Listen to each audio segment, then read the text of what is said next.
everyone, your favorite Watch in the Box trio is back with a few of our top new arrivals of the week. Come check them out.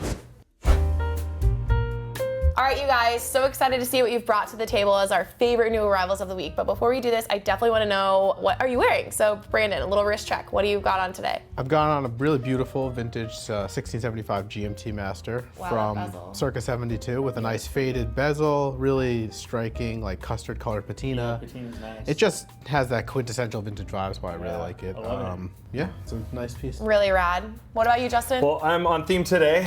If you haven't found out yet, I'm bringing an Omega, so I'm going with the Omega Dark Side of the Moon, the black on black. Wow. It's a cool watch. I just love how it's all dark. It's all black. There's no polish, there's no chrome, there's no white, there's nothing. It's just dark. That is a dark, moody yeah, vibe. it Definitely is. love It's a cool it. look.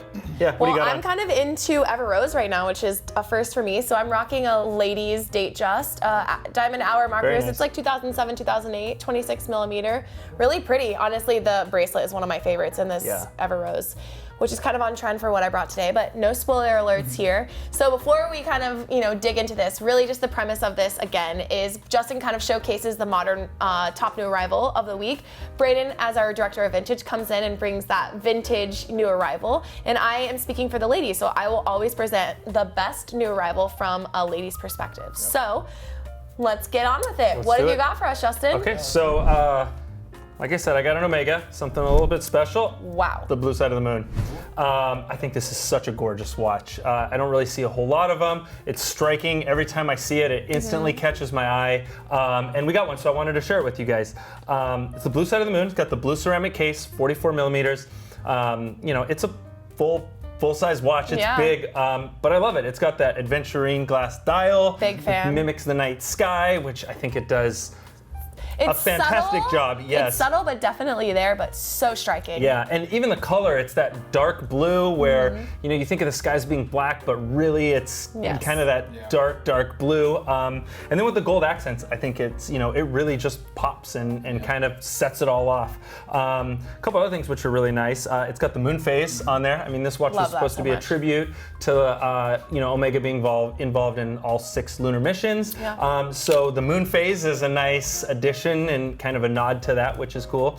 I also like that the subdial at 9 o'clock is a dual purpose. It has the running seconds hand, but it also has the pointer date around it. Yes. So it's kind of a nice little feature that you don't really appreciate until you get up on the watch and start noticing some of these details. So anyway, gorgeous watch. Very excited to share it with you guys. I love it. Knocking it out of the park with watch number 1. Yeah. Are you guys ready to see a watch in my box? Yeah, All right. So I've got a Cartier today. This is a Pasha. Very nice. This is 35 millimeters. You've got a nice diamond bezel around it, which I think really helps kind of, anchor sort of that Ever Rose case that you have here. Kind of in line with your watch, Justin, it has sort of this deep navy alligator strap that comes with it. Box is included. There's also a purple strap that's included here too. Oh, nice. Not exactly like for me, but I love sort of the setup that this is in as is. I'm just a big fan of Cartier. I mean, you see a lot of the tanks, the Santos, you see the Panthera having a moment, but for me, the Pasha is kind of that unique sort of option in the Cartier catalog. So. It is, and it's nice. It looks Cartier. It is a little different. Like, the tanks and the Santoses are the ones that, really get the spotlight. It's nice to see something different, but it has that Cartier look and feel. Especially as Cartier, to me, it's like a jewelry watch, right? And this one, from across the room, it catches your eye. It's just gorgeous with the gold and the diamonds. It has that jewelry feel. It makes a statement. It's a beautiful watch. All right, so we've got our modern men's. We've got our ladies' watch. Brandon, let's get to vintage. What do you have for us today? So we've got a Rolex box, but it's a service box, so it's a little different. It's not the original box. And what we've got is a 1016 Explorer.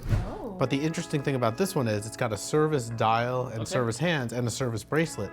So this watch is circa 1974. So the original dial would have looked a little different, but this has got a tritium service dial. And the nice thing about this one is why I chose it is because the lume is actually turned like yellow. It's really aged, which is not too common for service dials that I've seen.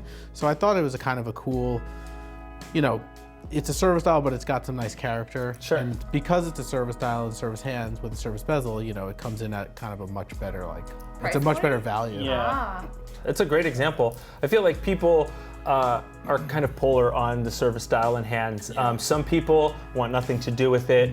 Some people don't care. I personally don't really care. I kind of appreciate both. They're just different to me. If the watch is like a new old stock that's all original, never been messed with, I can appreciate that, and I love it for what it is. Well, another episode of Watch in the Box and another trio of pretty standout watches. We never know what's coming in on a week-to-week basis, and so it is fun for us to get to dig in and decide, wow, is this, one of our favorites of the week, and now we get to share them with you. So, all right, so be sure to let us know what you guys are wearing while watching this. Do a little wrist check in the comments, and then as always, what are you hunting for? What have you been on the lookout? Have you found it? Are you still looking? Is it something we can end up finding through our weekly inventory sourcing? So be sure to let us know.